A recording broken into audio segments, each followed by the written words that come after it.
আসসালামু আলাইকুম।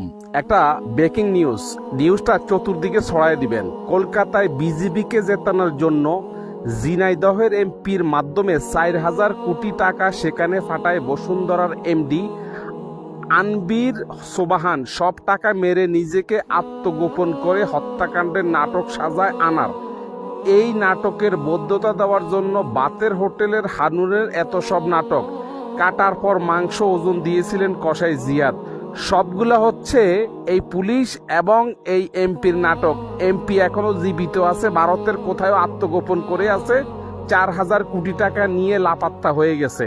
আর এর সাথে জড়িত হচ্ছে বাতের হোটেলের হারুন। এমপি আনা মারা যায় নাই, এমপি আনা ভারতেই আছে, আত্মগোপনে আছে। এই ভিডিওটা চতুর্দিকে ছড়ায় দেন এবং ভাইরাল করে দেন। এমপি আনাকে যেভাবেই হোক খুঁজে বের করা হবে, ঠিক আছে নি? এগুলা হচ্ছে বাংলা Likey